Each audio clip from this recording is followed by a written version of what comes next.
Assalamu alaikum students. Today we will do some determinants, solve the determinants using some properties.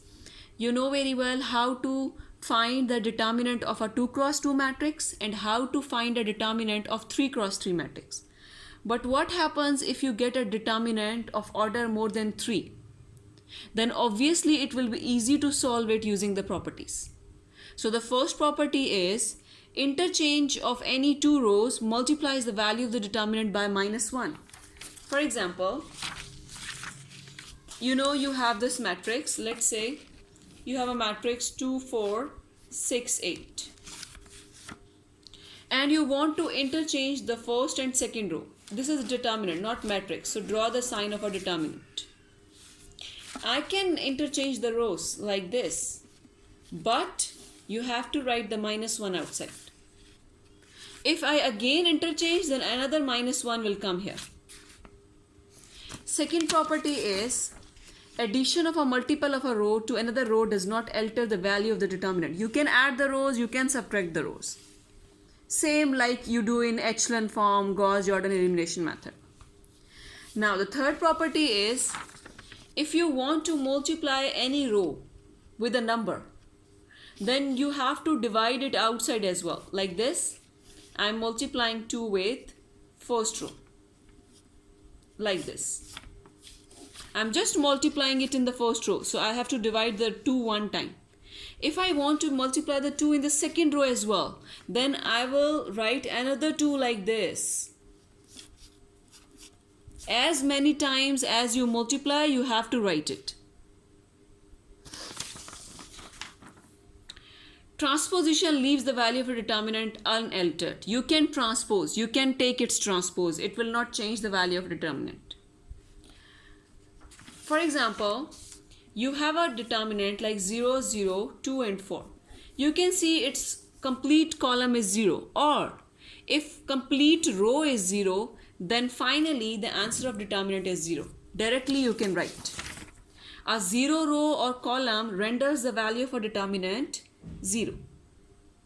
Last property is if you have two identical rows or two identical or same columns, the value of final determinant is 0. For example, you have 1, 2, 3, 1, 2, 3, 4, 5, 6. You can see the two columns are same. So finally you can write without solving the value of answer as 0, determinant as 0. Now let's discuss an example. Evaluation of a determinant by reduction to triangular form. Okay, another property, let me tell you. For example, you have a triangular determinant like this. 1, 5, 3, 0, 2, 4, 0, 0, 3. This is a triangular determinant. This is the diagonal. It could be lower triangular, it could be upper triangular. Then the answer of the determinant is directly be found by multiplying the elements of the diagonals. 1 multiplied by 2 multiplied by 3, because it's a triangular determinant. So the answer is 6. You can expand it, you will get the 6. Same as I did here. Evaluation of determinant by reduction to triangular form. Right now we are doing the example in which we will reduce it to triangular form and we will directly find the determinant from the diagonal. What I did first, I want to make, you can see this first entry is 2. I want to make below 2 this 0, 0 and 0. So what I can do, I will do, this is the second row, 4. If I do 4 minus 4, then it will be 0. So second row minus 2 times the first row. So what it is? 4 minus 2 times this 2. So this is 0. 5 minus 2 times this 0. So this is 5. 1 minus 2 times minus 4. So this is 9. 0 minus 2 times this 6. This is minus 12. So in this way, your second row is written as 0, 5, 9 and minus 12. The first row will remain same. Now I want to make this as 0. So what I can do?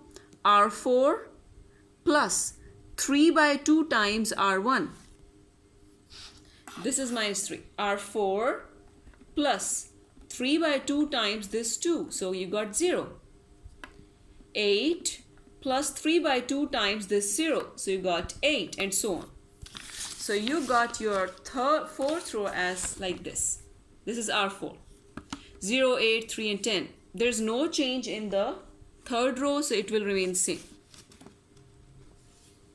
Now, what I want to do, I want to make these entries below the 5. Basically, I'm making the entries below the diagonal elements as 0. So I want to make this 2, 0. I want to make this 8, 0.